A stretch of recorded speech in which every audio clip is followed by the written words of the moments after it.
Bonsoir à toutes et à tous et ravi de vous retrouver comme tous les soirs sur Médien TV dans 60 minutes pour comprendre, comme vous le savez, tous les soirs. Nous essayons de décrypter pour vous ce qui fait l'actualité nationale ou internationale. N'hésitez pas à réagir sur les réseaux sociaux, sur la page Facebook de Médien TV ou sur le compte Twitter de l'émission sur le hashtag 60MPC. Les invités qui ont accepté de nous rejoindre sur le plateau ce soir sont Monsieur Anis Birou, vous êtes ministre chargé des Marocains résidents à l'étranger et des migrations. Monsieur Rachid Modren, vous êtes ministre de l'aide à la jeunesse, des maisons de justice, des sports et de la promotion de Bruxelles. Merci messieurs les ministres d'être avec nous ce soir. Il y a quelques jours se tenait à Srelet, sous l'égide du ministère chargé des Marocains résidant à l'étranger et des migrations, une rencontre internationale sur le thème du vivre ensemble entre radicalisme et islamophobie. Une rencontre qui a réuni des personnalités politiques et des universitaires du Maroc et de l'étranger. Une question au centre de cette rencontre: comment dépasser aujourd'hui les tentations du radicalisme qui touchent une partie de la jeunesse immigrée et d'autre part la montée des populismes dans une Europe aujourd'hui fragilisée.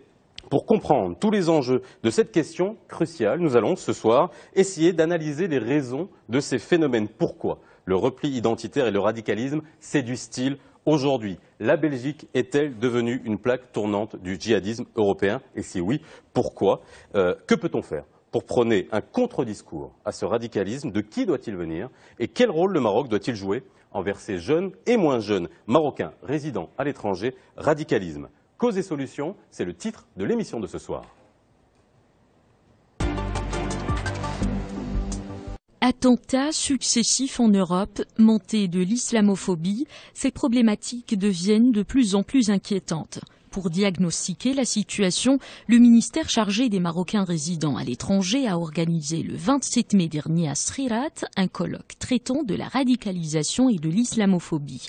Les intervenants ont tenté de chercher des solutions pour une communauté marocaine qui souffre depuis les attentats en France et en Belgique. Selon le ministre délégué chargé des Marocains résidant à l'étranger, Anis Birou, le Maroc joue un rôle primordial dans cette lutte universelle car il prône un islam modéré, authentique et éclairé. Il a rappelé également que les MRE sont parmi les communautés les mieux intégrées d'Europe. Les chiffres sont éloquents. Entre 3 922 et 4 294 Européens seraient partis combattre en Syrie et en Irak. Près de 2 838 d'entre eux seraient issus de Belgique et 900 sont issus de France. C'est ce qui ressort d'une étude du Centre international de lutte contre le terrorisme publiée le 1er avril 2016. Selon la même étude, la majorité de ces combattants seraient originaires de grandes villes ou de communes en périphérie. Le plan d'action français contre la radicalisation présenté en mai dernier vise à détecter les trajectoires et les filières terroristes le plus tôt possible, mais aussi à densifier les dispositifs de prévention de la radicalisation. L'objectif est d'assurer une prise en charge individualisée des publics. À travers ce plan, les autorités françaises comptent aussi réagir à toute attaque terroriste. En Belgique, le gouvernement a débloqué en 2016 400 millions d'euros pour la sécurité et la lutte contre le terrorisme. Parmi les principales mesures prises, l'exclusion des prédicateurs de haine et le démantèlement des lieux de culte non reconnus qui diffusent l'extrémisme.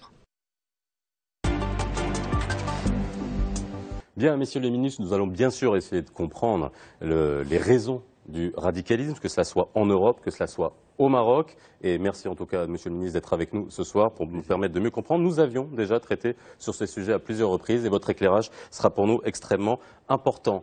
Monsieur Birou, un forum a été organisé, je le dis, il y a quelques jours sur ce thème de vivre ensemble. Il était important d'organiser une telle rencontre au Maroc? En fait, d'abord, je vous remercie pour tout l'intérêt que vous portez d'abord à la communauté marocaine à l'étranger et à la question migratoire d'une manière générale. Je suis vraiment très très content de me retrouver avec mon ami Rachid Modren, ministre d'origine marocaine. De Berkane. De Berkane aussi, il se trouve qu'on est du même quartier, hein, donc c'est un hasard. Écoutez, on est parti d'un constat et aussi d'un malaise ressenti au niveau de la communauté marocaine, pas uniquement de la communauté marocaine, en fait de toutes les communautés étrangères, particulièrement en Europe. Et si vous l'avez remarqué, le Parlement marocain aussi a plusieurs fois m'a interpellé sur cette question. La société civile s'intéresse aussi à cette question. Et bien entendu, de par les responsabilités que j'assume et de par aussi le devoir de soutenir notre communauté, d'apporter les réponses appropriées donc, à cette problématique. Il était nécessaire d'abord de comprendre le malaise existant et d'analyser le malaise existant et surtout de réfléchir aux différentes pistes possibles, éventuelles, pour apporter les bonnes réponses. La réponse ne peut pas venir uniquement du ministère ou du gouvernement, mais il est nécessaire d'ouvrir un débat. Et c'est pour ça que nous avons choisi d'organiser cette rencontre et surtout d'éviter qu'il y ait une réaction par rapport aux événements qui se sont produits dans certains pays d'Europe. Nous avons voulu tenir cette rencontre avec le recul qu'il faut, avec aussi la réflexion profonde nécessaire par rapport à ces événements, mais aussi avec la participation de toutes les intelligences marocaines qui existent ici et là. Ce forum, même le concept de ce colloque, nous l'avons voulu assez, si vous voulez, assez ouvert. Nous avons fait appel à des sociologues, à des philosophes marocains, à des universitaires, à des intellectuels, à des personnes agissantes dans la société civile. Monsieur Liazami était de la partie du CNDH. Monsieur Liazami était oui, et du côté du Maroc, il y avait Monsieur Liazami du CNDH, il y avait le Rabit al-Muhammadiya l'Ulama, il y avait le Conseil supérieur des Ulama du Royaume, il y avait la Fondation Hassan II, bref, il y avait des intellectuels marocains, des philosophes marocains, des personnes qui s'intéressent aussi à la question, il y avait des universitaires, mais il y avait aussi des membres de la société civile marocaine qui travaillent, qui s'intéressent à la question migratoire. Question essentielle, pourquoi? Pourquoi on est arrivé là? Est-ce que c'est quelque chose qui est assez récent, qui est dû à des événements particuliers, ou bien c'est le résultat d'événements, d'une accumulation, au fait, qui trouve son origine depuis une trentaine d'années. Peut-être des politiques qui ont été menées dans ces pays depuis une trentaine d'années. Peut-être aussi des politiques que nous avons menées, nous aussi, en Maroc. On y revient parce que justement, ce sont les causes qu'on va essayer de comprendre, et notamment avec votre participation, Simon Dalan. Juste un mot sur ce colloque, sur ce forum auquel vous avez participé. Je trouvais que c'était d'abord une excellente initiative. À titre personnel, moi j'ai appris énormément de choses. C'est intéressant d'avoir des points de vue de personnes qui connaissent le sujet et qui viennent d'Allemagne, d'Italie, d'Espagne, de Hollande, de Belgique, de France. Et donc chacun vient avec évidemment les spécificités locales et les difficultés qu'il rencontre. Mais ce qui est intéressant de voir, c'est qu'il y a des points communs dans les difficultés que l'on rencontre dans les différents pays. On va peut-être parler des constats plus tard, mais il y avait des constats qui s'imposaient. Par exemple, j'ai été frappé, j'en parlais hors antenne avec M. Birou, sur, par exemple, en Allemagne, le taux de décrochage scolaire chez les garçons atteint des chiffres affolants. On est à 47% par exemple de décrochage scolaire de gamins qui ne terminent pas le bac. Donc ça pose déjà question par rapport à l'enseignement. En France, il y a des questions particulières liées aussi à la ségrégation urbaine, les banlieues françaises, c'est une spécificité. Donc chaque pays vit des difficultés et en tout cas il y a une chose qu'on retrouve partout, c'est cette difficulté à essayer d'apporter des réponses à la deuxième, troisième, quatrième génération. Et donc là je trouvais que c'était une initiative intéressante. Par ailleurs, c'est une dynamique qui est lancée. Comme le disait très justement Monsieur le ministre ce matin, le gouvernement marocain initie une démarche qui est une démarche qui se veut ouverte et qui se veut aussi, c'est le début de quelque chose. Voilà. Donc c'est une dynamique qui est lancée et puis maintenant il faut que la société civile s'empare évidemment de ces questions et puis que les politiques puissent apporter le soutien, l'aide et je pense qu'ensemble on pourra peut-être apporter des réponses à l'échelle de l'Europe et ça a interrogé aussi, c'est ça qui est intéressant, c'est que chacun s'interroge à la fois sur qu'est-ce que nous n'avons pas fait, qu'est-ce que nous aurions dû faire dans nos pays respectifs, qu'est-ce que le Maroc aurait pu, aurait dû, a fait, a mal fait, a bien fait. Et ça, je trouve que c'était, en tout cas moi, c'est la première fois que je participais à un débat avec une telle richesse et de tels questionnements et de telles personnalités venant d'horizons différents, de l'étranger, comme d'ailleurs, comme vous l'avez dit, Monsieur le ministre, du Maroc. Alors c'est à ça que ça servait, ce forum. On ne va pas trouver des solutions maintenant, bien entendu. Il y a eu des conclusions à l'issue de ces rencontres. L'objectif, ce n'était pas de trouver des solutions tout de suite. D'abord, même au niveau de la forme de ce colloque, nous avons voulu faire participer des Marocains de plusieurs pays parce qu'il y a des réalités différentes, il y a des perceptions différentes, il y a des attentes différentes, il y a des lectures différentes. Des lectures des Marocains de ces pays, mais aussi des Marocains d'ici. Donc il était important de confronter ces visions, ces lectures, ces analyses. Deuxième chose, et qui est extrêmement important, ce colloque ne se termine pas à la fin de la journée. C'est juste le début de tout un processus. Parce qu'en fin de compte, grâce à ce débat d'une grande qualité, débat très très riche, débat très intense, ça nous permet donc de dégager quelques pistes. Et c'est tout ce que nous allons dégager. Nous allons encore une fois le discuter, ouvrir ce débat au niveau de ces pays. Nous comptons, Inch'Allah, organiser des rencontres dans ces pays, en France, en Belgique, en Allemagne, en Hollande, en Espagne, en Italie, aux États-Unis, au Canada, pour élargir la sphère, pour donner plus de possibilités donc, à d'autres d'intervenir, d'exprimer leur point de vue. Parce qu'encore une fois, la question ne concerne pas le Maroc, ne concerne pas uniquement les Marocains du Maroc, ça concerne aussi les sociétés d'accueil, ça concerne l'équilibre de ces sociétés d'accueil. C'est pour ça qu'il est très important pour nous, dans une deuxième phase, d'impliquer les intellectuels de ces pays, d'impliquer les politiques de ces pays, d'impliquer la société civile de ces pays, d'impliquer la société civile des MRE dans ces pays. Et c'est pour ça que cette dynamique permettra d'élargir la sphère, d'élargir l'éventail, et je suis sûr et certain que cette dynamique permettra aussi d'apaiser notre communauté par rapport à tout ce que nous faisons, tout ce que nous devons faire pour lui permettre de vivre en bonne symbiose au niveau de ces sociétés. Alors vous parlez d'apaiser, on reviendra justement sur les sentiments aujourd'hui des communautés, que ce soit en Belgique, en France ou ailleurs. Vous vouliez réagir, oui, Monsieur le ministre? Juste dire une chose, il y a un sentiment aussi qui se dégageait aujourd'hui, c'est que la question, on le voit, le problème est planétaire. Vous l'avez très bien dit, il n'est pas marocain, il n'est pas belge spécifiquement, il n'est pas français, ça concerne l'ensemble des nations qui sont confrontées à ces problèmes. Et donc la question c'est, est-ce qu'un État seul peut régler seul le problème? Évidemment que non. Et donc la conclusion déjà, une première conclusion, si on peut déjà tirer une première conclusion, c'est qu'il sera nécessaire d'envisager des coopérations entre les différents États, au niveau européen, mais aussi de part et d'autre du détroit de Gibraltar. Et donc, par exemple, on a réfléchi à toutes les questions en termes de culture, d'enseignement, d'apprentissage de l'arabe. La sécurité, c'est aussi un élément très très important. Est-ce qu'un État seul peut-il régler lui-même ce problème? Non. Donc, il faut réfléchir à des coopérations en termes de sécurité entre les pays. Le Maroc a eu une expérience malheureuse en 2003. Il y a aussi eu des attentats. Il a tiré de ce malheur une expérience aujourd'hui qui est reconnue à l'échelle de l'Europe. Et donc, quelque part, s'inspirer des bonnes pratiques pour essayer de développer ensemble des projets, apporter ensemble des réponses pour essayer ensemble de combattre ce fléau mortifère. Voilà, et puis vous êtes au premier plan, notamment en Belgique. Alors, on va revenir à la Belgique, justement. Et c'est vrai que je vais faire appel à votre passé de journaliste, quand même, c'est votre formation initiale.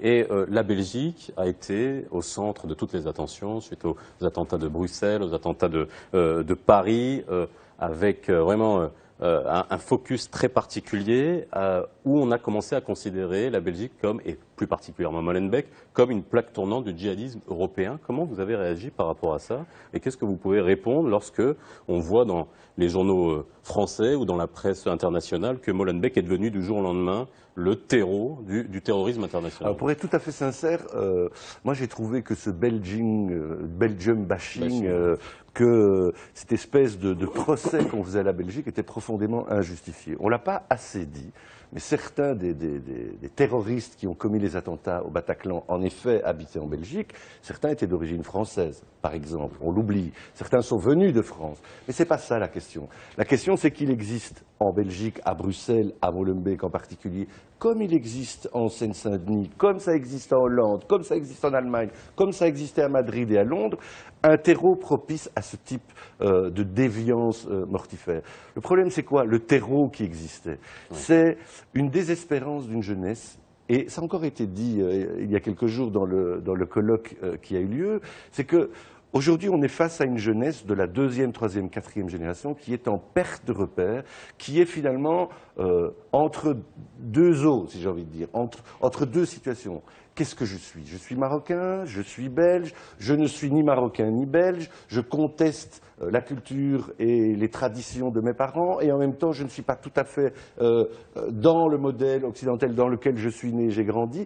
Et donc on se retrouve aujourd'hui avec une partie de notre jeunesse qui vit à la fois des questions de discrimination terribles. La Belgique a le triste privilège d'être un des pays où la discrimination, notamment à l'embauche, est très forte. On ne vit pas comme en France, par exemple, les questions de ségrégation urbaine. En France, par exemple, les banlieues sont en périphérie de la ville. À Bruxelles, les familles les moins aisées vivent dans la ville. Et Molenbeek, c'est... Oui. Si je comparais à Paris, par exemple, Molenbeek est un arrondissement de Paris. Qu'est-ce qui s'est passé à Molenbeek? C'est qu'on a un regroupement de populations, notamment d'origine marocaine, et donc forcément il y a un terreau. Quand vous cumulez tous les handicaps, forcément, tout était là pour, à un moment donné, générer ce qu'on a vu. Et donc, moi, je trouve que le procès qu'on a fait à la Belgique est injuste, parce que beaucoup de mesures ont été faites. On a été à la pointe d'une série d'initiatives, notamment en termes de lutte contre les discriminations. Mais la réalité, c'est que la Belgique n'a pas pu... S'il y a eu un gros souci, et il faut l'assumer, collectivement, c'est qu'on a raté la mixité. La mixité sociale, on l'a ratée. Et donc, on se retrouve dans ce que certains appellent des ghettos, mais en réalité, on se retrouve dans des endroits où, faute de pouvoir se loger ailleurs, parce que c'est trop cher, parce qu'on n'a pas les moyens, parce qu'on préfère aller là où on connaît les gens pour se rassurer, eh bien, on a créé des communes où se regroupent essentiellement des populations d'une même origine et qui cumulent plein de handicaps. Est-ce que c'est surprenant aujourd'hui? Là, on revient sur cette perception que ça renvoie. Il y a quand même eu construction d'un discours djihadiste à un moment donné, que ça ne soit pas focalisé seulement sur Molenbeek, la Belgique ou ailleurs, ou je parle de la Belgique notamment. On a eu le cas d'Abdelkader Belharj, où ça a été quand même quelque chose d'extrêmement parlant, d'extrêmement criant. Est-ce qu'il y a eu une construction? Est-ce qu'on a suivi la construction de cet enrôlement, de ce discours djihadiste en Belgique particulièrement? Peut-être avant d'aborder la question que vous posez, qui est assez importante, je partage tout à fait les propos de M. le ministre Madran sur le procès injuste qui est fait à la Belgique. Et de dire rapidement, c'est un raccourci, de dire que c'est un terreau de terrorisme, etc., parce que la réalité est tout autre. Il y a des cas isolés de déviance, ça, tout le monde le sait, et personne ne peut le nier. Mais il y a aussi, vous savez, en Belgique, il y a des dizaines de milliers de Marocains, pour ne pas dire des centaines de milliers. L'écrasante majorité de ces Marocains de Belgique se sentent belgo-marocains, se sont concernés par la vie de la société belge. Ils participent à la vie de la société belge. Et il y a une initiative extrêmement intéressante qui montre aussi toutes les compétences marocaines en Belgique. Et là, je peux témoigner d'une chose, et tout l'intérêt que portent aussi les politiques, le gouvernement belge par rapport à cette communauté, par rapport à ces talents. Vous savez, le 20 mars, et ça je ne peux pas l'oublier, le 20 mars, et monsieur le ministre était présent avec nous, le jour même, la soirée même, où Salah était encerclé dans son appartement. Nous avons organisé une cérémonie pour célébrer les talents marocains. Une soirée où il y avait 1 millier de personnes. Et imaginez, la police est au qui-vive, et dans cette soirée, il y a le Premier ministre belge qui vient pour partager ce moment, une dizaine de ministres belges qui viennent aussi pour célébrer les talents marocains, et y compris le ministre de l'Intérieur. Et vous rappelez, mon cher Rachid, qu'il est resté jusqu'à la fin.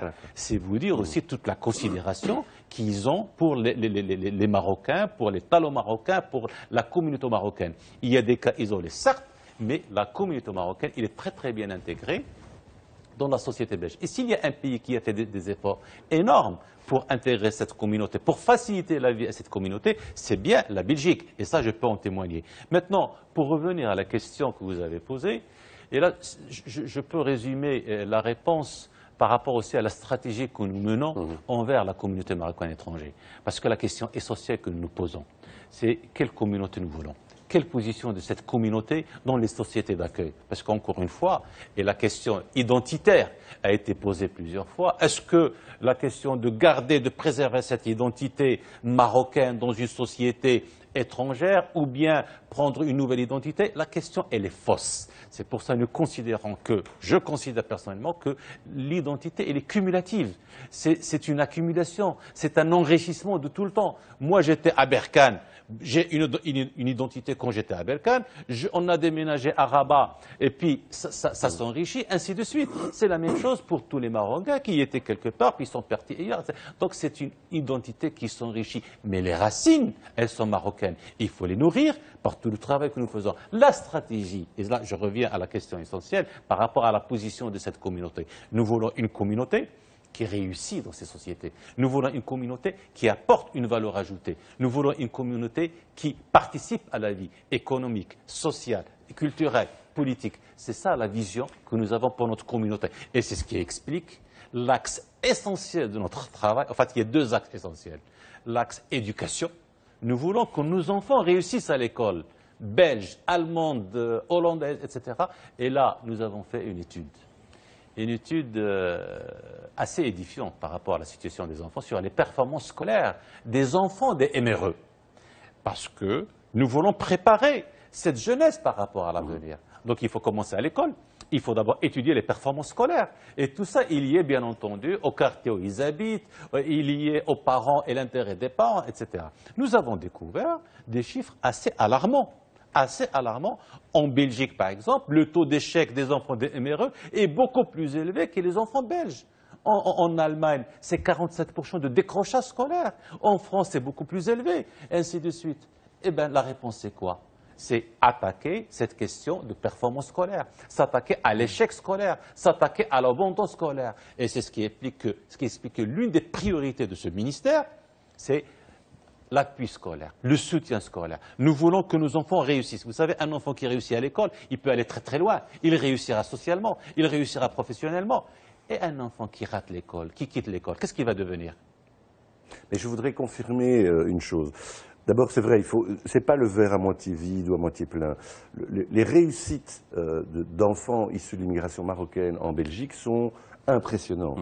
Par exemple, vous devez savoir qu'à Bruxelles, par exemple, la région de Bruxelles-Capitale, la moitié des entreprises qui se créent aujourd'hui, du nouveau business qui se fait, sont le fait de personnes issues de l'immigration, notamment immigration marocaine et turque. Pour vous donner un exemple de réussite aussi, les deux présentatrices des journaux télévisés en Belgique, les journaux les plus importants, nous avons deux chaînes, une privée et une publique, eh bien, c'est deux filles d'origine, une d'origine marocaine et une d'origine algérienne. Des avocats, des médecins, des chefs d'entreprise, il y en a des quantités. Vous avez parlé de l'événement, les Diwan, qui récompense des gens brillants, et donc c'est toute la nouvelle génération qui arrive.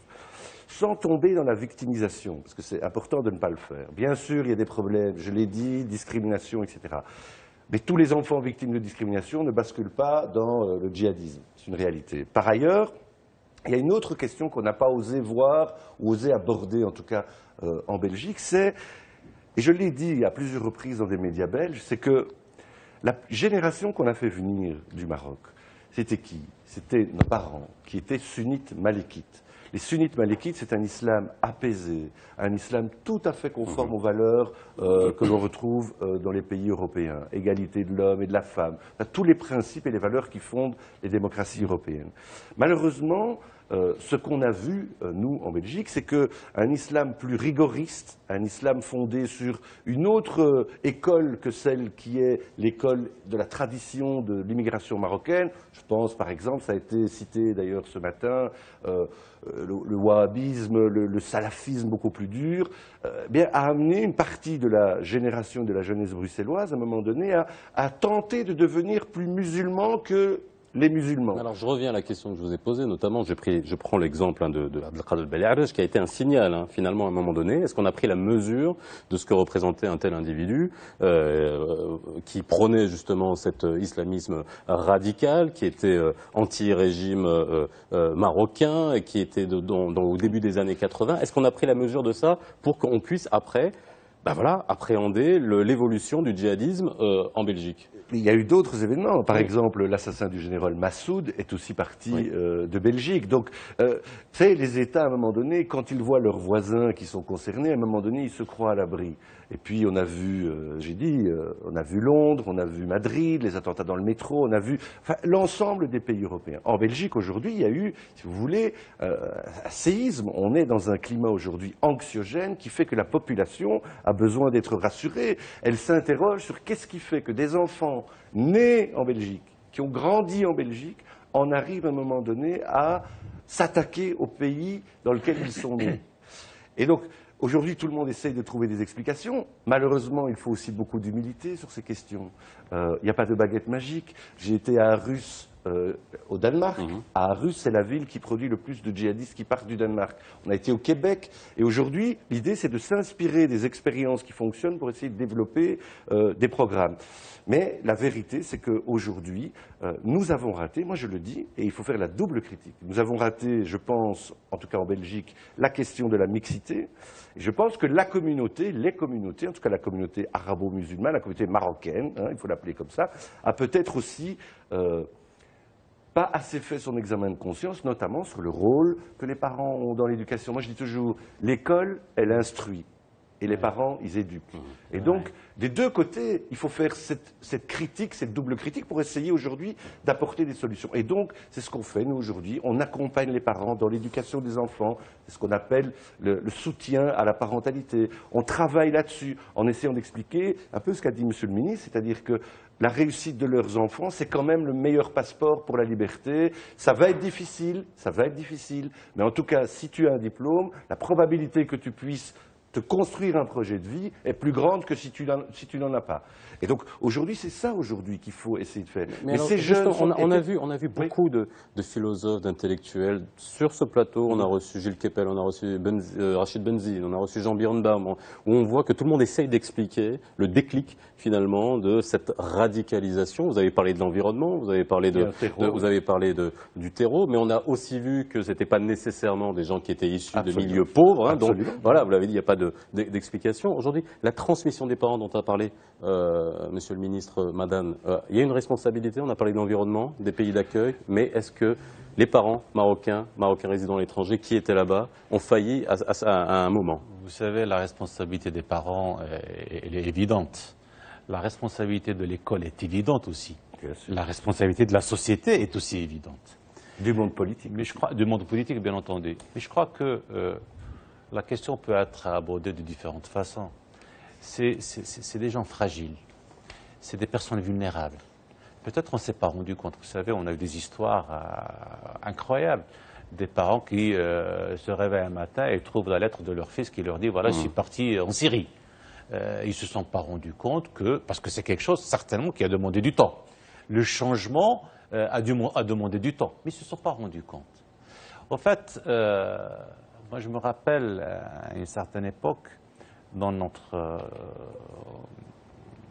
au gouvernement en 2004, pour attaquer l'abandon scolaire, nous avons mis en place des cellules de veille et de vigilance. Vous savez, c'était un vrai fléau, l'abandon scolaire. Et les enfants abandonnent pour plusieurs raisons. Quand ils abandonnent, ils se retrouvent dans la rue. Nous avons mis en place ces cellules de veille et de vigilance. C'est des cellules où il y a les parents d'élèves, où il y a les enseignants, où il y a des élèves. Et quand il y a un enfant, pour une raison ou une autre, et là nous avons toute la typologie, si vous voulez, des cas qui abandonnent.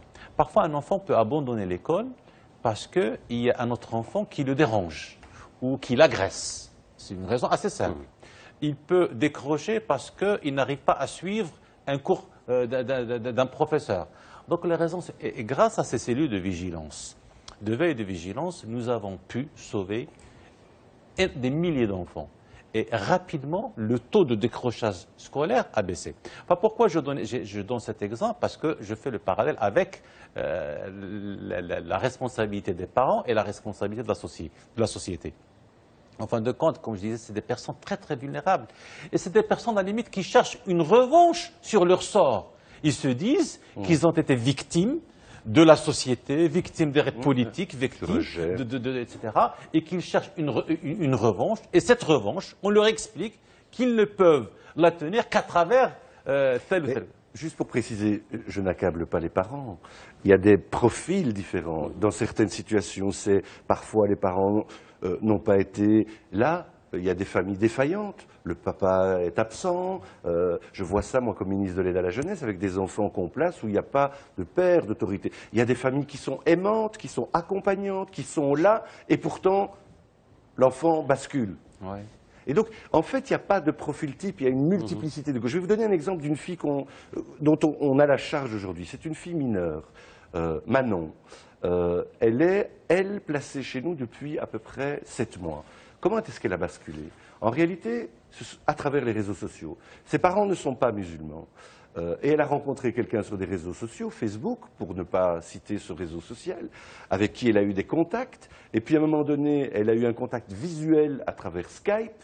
Et puis après, il y a de l'argent qui a été transféré via Western Union. Et puis la fille était à 2 doigts de partir. Elle voulait partir en Syrie en passant par la Turquie.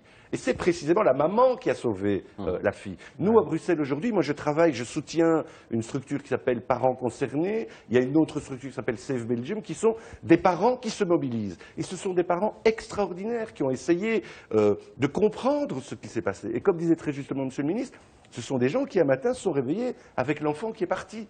Donc, il n'y a pas de profil type, il n'y a pas de cause unique. Et c'est ça qui rend les choses extrêmement compliquées. Et donc aujourd'hui, il faut essayer d'apporter des réponses qui, en fait, doivent nous aider à sauver ces enfants et à essayer de les remettre sur un chemin. Il y a une chose qu'on voit de plus en plus, c'est qu'on est avec des adolescents. Comme disait Monsieur le ministre, ce sont des proies faciles et vulnérables. Et donc il faut à la fois aider les parents, s'occuper des enfants et s'attaquer de façon ferme moi je les appelle les recruteurs, ces gourous qui envoûtent les enfants et qui les emmènent dans des chemins tragiques. Alors, on va parler de cette notion d'intégration qui a été souvent galvaudée. Est-ce qu'on parle d'intégration? Est-ce qu'on parle d'assimilation? Est-ce qu'on parle de désintégration au nom d'une certaine laïcité? Je ne sais pas, on fait une petite pause, on revient juste après.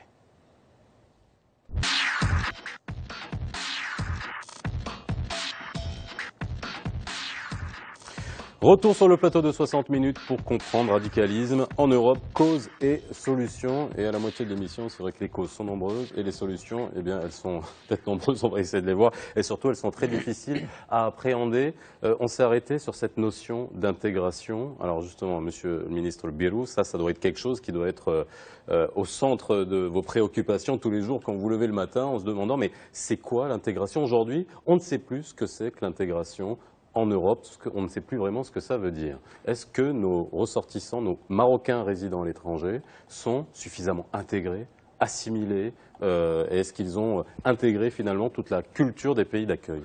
En fait, on peut parler d'intégration quand il s'agit de la première génération, qui vient dans une société qu'ils ne connaissent pas, complètement différente de la leur. Ils partent du Maroc avec nos traditions, avec nos valeurs, etc. Et ils débarquent dans un pays complètement différent, avec une religion différente, avec une civilisation différente. Là, je peux parler d'intégration, leur permettre de mieux comprendre, de mieux s'intégrer, etc. Mais quand il s'agit de la deuxième génération, de la troisième génération, des enfants qui sont nés là-bas, je ne peux pas parler d'intégration. Le problème est différent. C'est pour ça que dans notre vision de notre action par rapport à notre communauté, nous considérons que l'un des axes les plus importants pour parler, pour maintenir ce contact et pour permettre en fin de compte à cette communauté, pas de s'intégrer, mais de réussir. La différence, en fin de compte, c'est par rapport à la première génération. Pour la première génération, je parle de l'intégration. Pour la deuxième, troisième, quatrième génération et après, je parle de la réussite. Je parle du lien, je parle de la relation, je parle de l'investissement, je parle d'ambassadeurs. C'est ça la nature du rapport que nous avons avec deuxième, troisième, quatrième génération. Parce qu'en fin de compte, maintenant, comme je disais tout à l'heure, ces enfants sont nés là-bas. Ils ont été aux écoles de l'Europe. Ils ont grandi dans des quartiers européens. Donc, à la limite, s'il y a question d'intégration, peut-être je peux la poser d'une manière différente. Quand ils viennent au Maroc, comment ils peuvent mieux comprendre la société marocaine? C'est ça toute la différence. Donc, pour nous, poser encore une fois, maintenant, la question d'intégration, c'est une question fausse. Maintenant, la question essentielle, c'est que cette communauté qui vit entre deux chaises, et pour beaucoup, il y a une certaine amertume. Pas beaucoup, bon, pour certains, il y a une certaine amertume. Parfois, ils vous disent, mais la société d'accueil n'a rien fait pour moi, mon pays d'origine n'a pas fait assez pour moi. Mais la question, encore une fois, qu'on se pose, il y a une responsabilité, bien entendu, du pays d'accueil, mais la question essentielle, et ça a été très très bien dit par notre ami Tosi lors du colloque, c'est approfondir la citoyenneté. Maintenant, si vous l'avez remarqué, on ne parle pas de Marocains ou de Belges, on parle de Belgo-Marocains. On parle d'immigrés qui ont cette double culture, qui sont des citoyens belges, des citoyens français, des citoyens allemands ou des citoyens hollandais, mais qui sont marocains, des origines marocaines, des racines marocaines. Donc en fait, même au niveau de la terminologie, elle a beaucoup évolué par rapport à avant. Mais ce qu'il faut retenir par rapport à cette question d'intégration, et je pense que le Maroc, il est particulier, il est spécifique par rapport à d'autres communautés. Même au niveau de la deuxième, troisième génération, quand vous rentrez chez eux, moi j'ai eu l'occasion d'aller dans des maisons de Marocains, parce que vous savez, les Marocains, ils sont connus par leur hospitalité. À chaque fois que je pars quelque part, il faut qu'ils vous invitent chez eux. Les Belges aussi. Les Belges.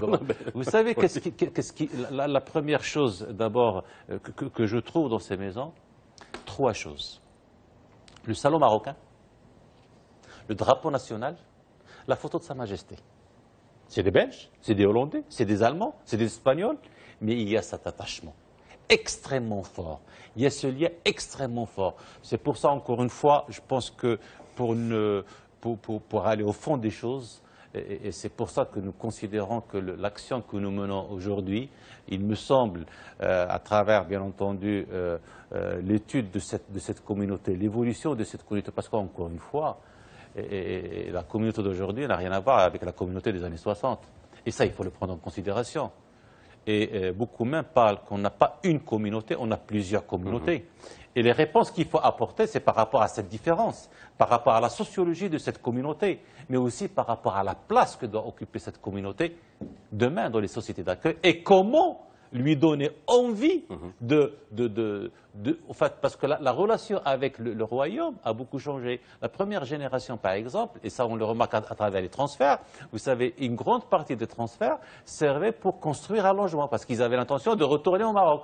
Maintenant, c'est différent, c'est des investissements. C'est des investissements parce que le Maroc est un pays stable, est un pays qui a une vision, est un pays où il y a une dynamique économique, où il y a des opportunités, où c'est possible de réussir le projet. Vous voyez, même la nature de cette relation a beaucoup évolué, a beaucoup changé. Je veux revenir sur la notion d'intégration et juste rebondir sur quelque chose qu'a dit Monsieur le ministre Bayrou. Est-ce que ce n'est pas dangereux, justement, de conditionner la citoyenneté à la réussite, hein? C'est réussir. Il y a des échecs de partout. Qu'on soit marocain, belge, on peut réussir, ne pas réussir. Ça ne nous enlève pas notre. J'ai pas dit ça. J'ai pas conditionné. Excuse-moi. J'ai pas conditionné la citoyenneté à la réussite. Ce que j'ai dit, ça c'est de notre responsabilité. C'est de la responsabilité de la société d'accueil, parce qu'en fin de compte, c'est des enfants de la Belgique, pour parler de la Belgique, et des enfants du Maroc. Notre responsabilité, c'est qu'ils réussissent. Certainement, pas tout le monde va réussir, pour plusieurs raisons. Mais il est encore une fois de notre responsabilité de venir en aide aux personnes qui n'ont pas réussi pour leur trouver d'autres issues. Monsieur, madame. Je suis assez d'accord avec ce qu'a dit Monsieur le ministre par rapport à la notion d'intégration qui n'a aucun sens, évidemment, pour des enfants nés et scolarisés dans le pays. En effet, on peut parler d'intégration pour des primo-arrivants. On en a d'ailleurs des primo-arrivants. Et pour ceux-là, aujourd'hui, il y a un parcours d'intégration qui est prévu en Belgique et qui est obligatoire. Et si on ne le suit pas, on est sanctionné. Alors sur la question de la réussite, oui, ça dépend qu'est-ce qu'on entend par réussite. Si réussite, c'est être heureux et atteindre le bonheur, alors oui. Mais ce n'est pas forcément la réussite économique. On peut être simplement heureux, bien dans ses baskets, c'est ça qui est important. Mais lorsqu'on parle d'intégration, il faut bien comprendre, en Europe, il y a différents modèles. Il y a le modèle anglo-saxon, qui est un modèle communautariste. C'est-à-dire qu'en Angleterre et dans les pays anglo-saxons, de manière générale, on intègre des communautés. Et donc les communautés vivent l'une à côté des autres, sans forcément d'ailleurs se mélanger. Il y a le modèle français, qui est un modèle, vous en avez parlé, qui est plutôt un modèle assimilationniste, c'est-à-dire débarrassez-vous de tous vos oripeaux qui font encore ce que vous êtes ou l'héritage de vos aïeux. Le modèle belge, qui était un petit peu le modèle hollandais aussi, c'est un modèle hybride. C'est ni un modèle communautariste, ni un modèle assimilationniste. C'est un modèle où les deux coexistaient. On disait aux gens, vous pouvez être parfaitement bien dans vos baskets et vivre une vie de citoyen, tout en ne reniant pas, ou tout en n'évacuant pas, en tout cas, ce qui fait votre héritage culturel. Comme disait très justement M. Bayrou, un être humain n'est pas forcément que une ou deux nations. Il est plein de choses, quoi. Il est, on peut être, je sais pas, on peut être amazigh, on peut être d'origine marocaine, on peut être sportif, on peut être de gauche, on peut être de droite, on peut être croyant, non croyant, enfin peu importe. L'identité d'une personne est évidemment multiple et c'est ça qui fait la richesse de l'humanité. Pour moi, je parle toujours d'inclusion, inclusion sociale. Je pense que c'est ça qui est important. Émancipation, inclusion. C'est ça qui est fondamental aujourd'hui. Notre job comme politique, le job de l'école, c'est faire des citoyens responsables qui réfléchissent par eux-mêmes et qui choisissent librement un chemin. Pour moi, c'est ça, un être intégré. Mais on peut parler aussi de quelqu'un, pour faire simple, un Belge de souche. Pour qu'il soit bien dans ses baskets, il faut qu'il sache où il veut aller. Moi, j'aime bien la formule, je ne sais plus qui avait utilisé cette formule, c'est qu'on ne peut donner que deux choses à ses enfants. On ne peut leur donner que des racines et des ailes. Et aujourd'hui, c'est ça qu'on doit faire. Et pour que nos enfants, et pour que les enfants, de manière générale, soient bien dans leurs baskets et puissent se construire un projet de vie, il faut leur donner des racines sur lesquels ils peuvent s'appuyer, et puis les aider à construire un projet de vie. Alors certains seront médecins, d'autres seront avocats, d'autres seront plombiers, d'autres seront électriciens. Ministre. Bah oui. L'important, c'est que les gens soient heureux dans ce qu'ils font et dans les métiers ou les fonctions qu'ils vont occuper. Pour moi, c'est ça l'essentiel aujourd'hui. Et vous l'avez très bien dit, Monsieur le Ministre. Qu'est-ce qui fait aujourd'hui qu'une partie de cette jeunesse bascule? C'est qu'elle a une mésestime d'elle-même. Elle a une mauvaise image d'elle-même. Et l'image que la société lui renvoie est toujours une image négative. Et donc aujourd'hui, c'est difficile pour certains enfants de passer outre s'ils n'ont pas le capital culturel qui leur permette à un moment de passer outre. Et je dis tous les enfants qui ont des problèmes d'identité, tous les enfants qui ont eu des problèmes socio-économiques n'ont pas forcément basculé. Exact. Mais à un moment donné, dans la vie, l'important, c'est pour ça que je suis de gauche et socialiste, c'est que moi, ce qui m'intéresse, c'est que chacun ait les mêmes chances au départ. Sur les starting blocks de la vie, tout le monde doit avoir les mêmes chances. Alors certains seront de grands chefs d'entreprise, d'autres seront artistes, d'autres seront, que sais-je, c'est ça qui est important. Et notre job à nous, c'est de faire en sorte de construire et de préparer une génération de gens bien dans leur basket et heureux d'être ce qu'ils sont avec des tas de cultures, des tas de langues. Vous savez, en Belgique, il y a, à Bruxelles, peu de gens le savent, mais Bruxelles est la deuxième ville la plus cosmopolite au monde. Il y a 183 nationalités qui coexistent. C'est énorme. Mais quel plaisir de pouvoir, le soir, aller discuter avec des gens qui viennent de tous les horizons. C'est enrichissant.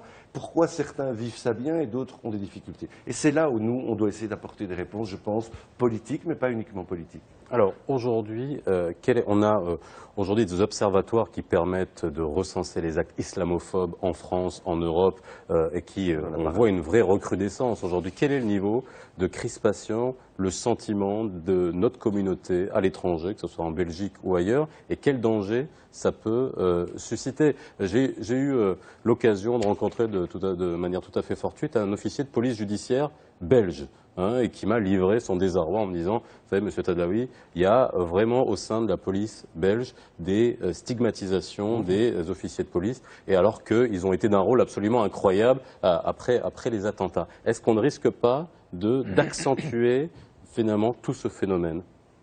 En fait, justement, c'est une des réponses par rapport à cette nouvelle situation, qui est due à plusieurs facteurs qu'on a évoqués tout à l'heure, que nous avons organisé le colloque.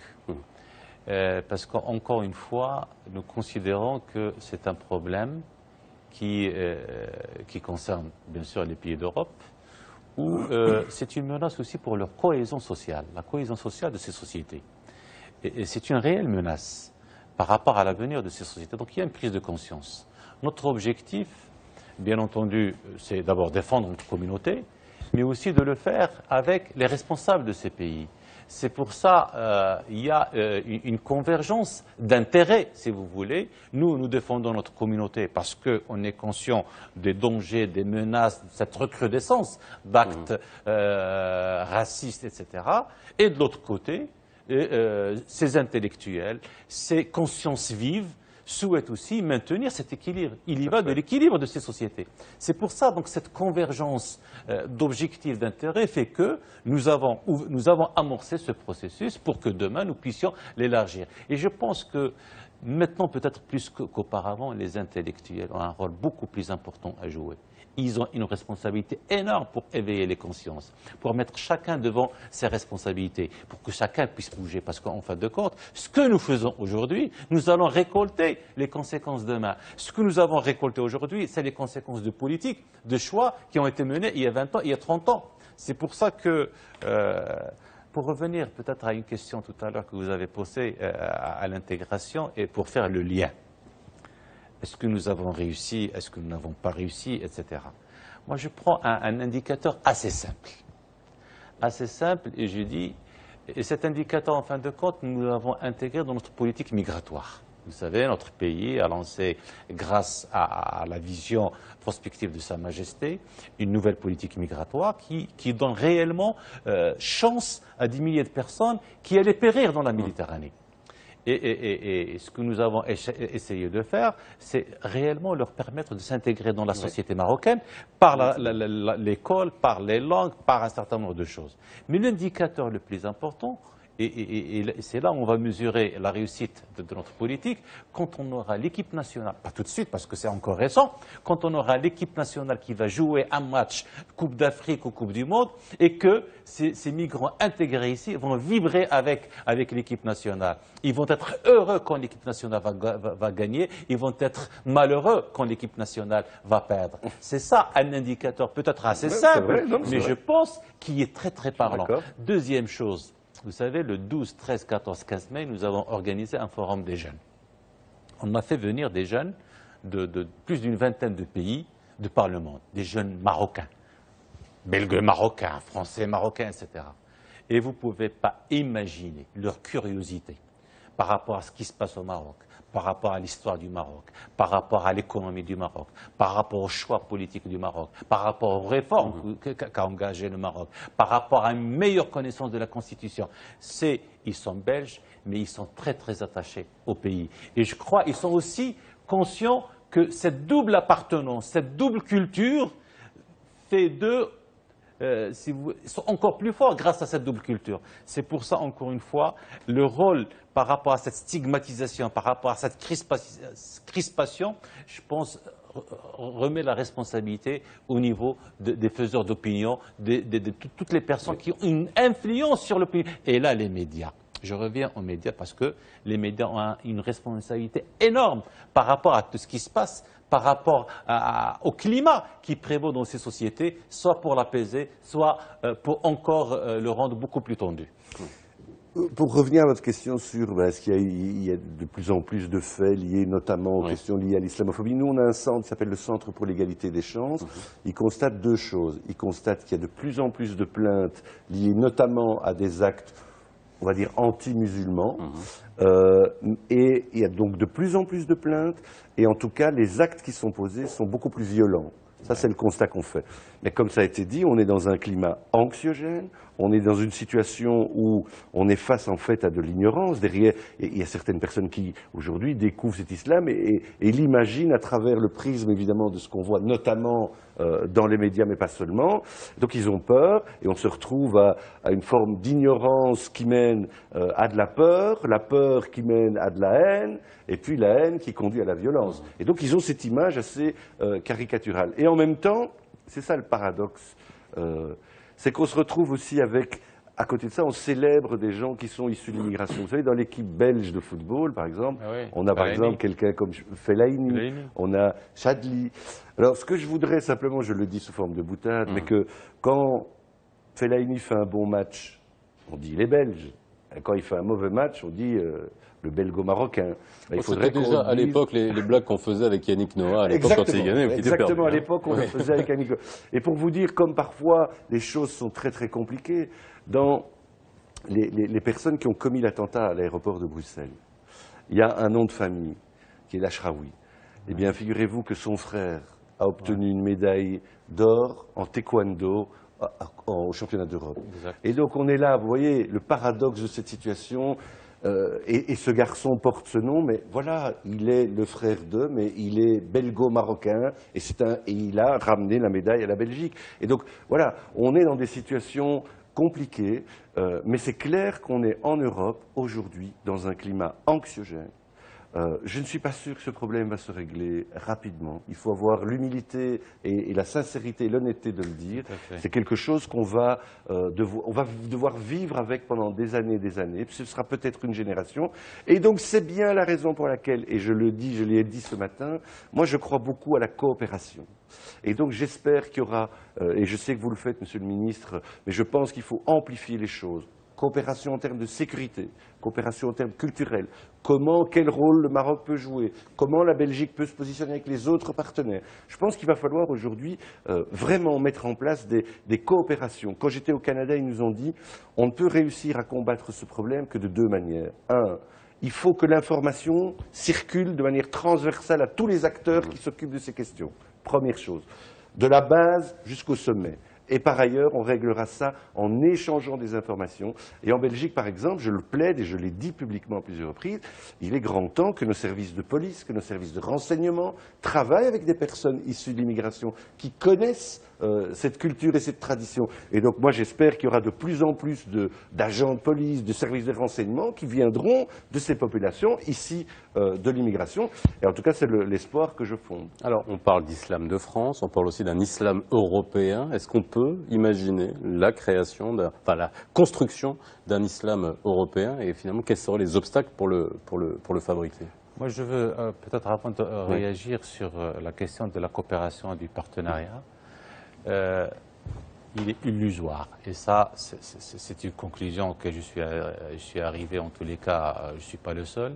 Il est vraiment illusoire de croire qu'on pourra apporter les solutions qu'il faut, les réponses qu'il faut aux attentes des Marocains seuls. Et le modèle que nous avons essayé de développer, nous l'avons fait avec l'Espagne, on est en train de le faire avec d'autres pays. C'est une coopération, en fin de compte, tripartite. C'est-à-dire qu'il y a le Maroc, bien entendu, nous sommes responsables de cette communauté. Il y a de l'autre côté le pays d'accueil, il est responsable de cette communauté, des enfants de cette communauté. Et troisième partenaire, c'est la société civile. Donc c'est le modèle qu'on est en train de monter, nous l'avons fait avec l'Espagne, nous allons le généraliser avec les autres pays. Deuxième chose, pour revenir à quelque chose d'extrêmement important malheureusement, qui fait beaucoup de mal à ce climat de crispation, c'est les positions prises par certains écrivains, par certaines plumes, par certains philosophes, qui attisent justement cette ambiance de haine. Et ça, je crois que là aussi, il va falloir peut-être que mettre chacun devant ses responsabilités. Je sais que la société civile, dans certains pays, a beaucoup bougé, que des intellectuels, de vrais intellectuels, ont bougé pour faire barrage justement à l'appel à la haine, etc. Mais la question nécessitera certainement, et là on en est conscient, que c'est une génération, c'est un cycle maintenant qu'on est en train de vivre. Il va falloir persévérer, continuer. Et là, je vais peut-être parler d'une citation extrêmement intéressante que j'ai lue dans un livre. Il dit qu'une bonne idée, pour qu'elle soit mise en œuvre, il faut qu'il y ait des gens derrière pour la soutenir. Ce n'est pas parce qu'elle est bonne qu'elle va se réaliser. Il faut des gens qui la défendent, qui la soutiennent, qui se battent pour que cette idée puisse trouver du chemin.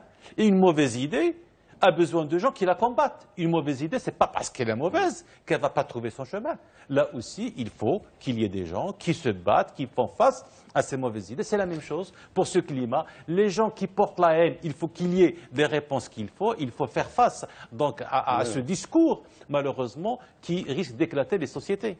Pour revenir à l'islam, comment faire en Europe, dans des pays qui ne sont pas... Pour contrecarrer justement cette perception catastrophique aujourd'hui, il faut le dire, de l'islam. Par ailleurs, il faut bien comprendre que dans leur recherche d'identité, ces jeunes sont en rupture avec l'islam de leurs parents. Vous avez parlé tout à l'heure de la transmission. C'est évidemment essentiel. Aujourd'hui, vous vous retrouvez avec des jeunes qui considèrent que l'islam de leurs parents n'est pas un islam approprié, n'est pas un islam suffisant.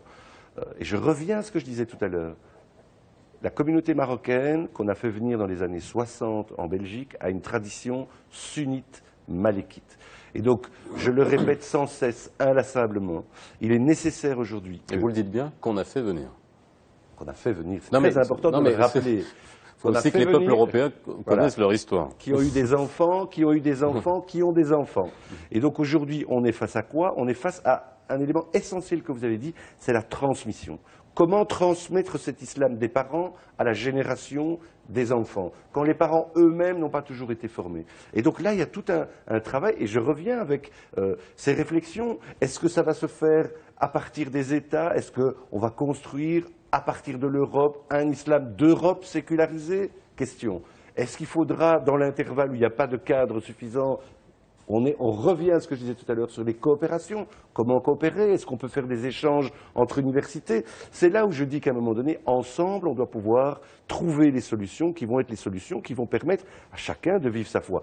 Parce que l'islam, dans des pays qui ne sont pas de tradition musulmane, doit aussi pouvoir se pratiquer dans le cadre de valeurs qui sont les valeurs d'un pays occidental, avec les valeurs occidentales, et donc c'est l'islam, moi je l'appelle l'islam des Lumières. Il existe cet islam des Lumières, il n'y a qu'à regarder un pays comme le Maroc, il suffit simplement à un moment donné de pouvoir nommer les personnes aux bonnes places. Mais en même temps, il faut transmettre, il faut donner de la culture, il faut donner de l'éducation, il faut donner de l'enseignement, et c'est là où ensemble on va pouvoir peut-être trouver le chemin. Mais en tout cas, moi je pense que la dynamique est en route, et je ne voudrais pas terminer sur une note négative. Alors justement, j'allais vous demander, comme moi je suis un éternel optimiste, j'espère que vous êtes aussi. Je terminerai là-dessus simplement pour vous dire que l'essentiel de la communauté marocaine, ou en tout cas belgo-marocaine, moi je parle de celle de Belgique, mais je sais que c'est le cas dans d'autres pays, l'immense majorité est parfaitement bien dans ses godasses en Belgique. Il y a des parcours exceptionnels, des réussites exceptionnelles. Depuis 50 ans, ce que cette communauté a pu réaliser est vraiment incroyable. Et donc, moi je regarde le verre à moitié rempli. Et j'ai confiance dans l'avenir, mais j'ai confiance pour autant qu'on se mobilise ensemble et qu'on travaille ensemble. On y arrivera ensemble. Seul, on n'est rien. En fait, je reviens à cette question de l'islam européen. Je crois que maintenant beaucoup de pays se sont rendus compte du modèle Maroc, des efforts qui ont été faits au Maroc, particulièrement au niveau de la formation des imams. Maintenant, le Maroc il est sollicité pour former des imams parce que la formation qui est dispensée permet réellement de former, de former des imams sur les valeurs que nous partageons, les valeurs universelles que nous partageons, d'ouverture, de respect, de tolérance, de compréhension, etc. Donc ça, c'est un élément extrêmement important et il y a une prise de conscience donc, de la particularité de ce modèle marocain où, bien entendu, nous partageons beaucoup ces valeurs. Deuxième chose, pour peut-être terminer encore une fois, personnellement, j'ai confiance en l'avenir. C'est vrai qu'il y a ces péripéties, il y a ce climat, etc., mais la raison finit toujours par l'emporter. Et je crois que la sagesse et l'intelligence au niveau des pays d'accueil permettra certainement de surplanter ce qui se passe aujourd'hui. Et que grâce à cette prise de conscience de part et d'autre, grâce au dynamisme de la société civile au niveau de ces communautés, je crois qu'effectivement les problèmes sont là, mais certainement cette parenthèse sera fermée bientôt parce qu'encore une fois, pour l'intérêt parce que ce sont des êtres humains, pour l'intérêt de l'humanité, pour l'intérêt de la symbiose, parce que nous avons des défis beaucoup plus graves, beaucoup plus importants auxquels l'humanité doit faire face. Et je pense que cette prise de conscience va prendre de l'espace petit à petit, et c'est pour ça une des initiatives. Peut-être elle est assez simple, mais je crois que petit à petit, la tâche va s'élargir pour éveiller les consciences, pour que chacun se sente responsable, pour qu'il y ait de l'implication, pour qu'il y ait de l'engagement, pour qu'il y ait de la détermination dans toutes les actions que nous allons entreprendre dans l'avenir. Merci, messieurs les ministres, d'avoir été avec nous ce soir pour mieux comprendre ce sujet. Excellente soirée sur Média TV et la rediffusion, comme d'habitude, à 22h40.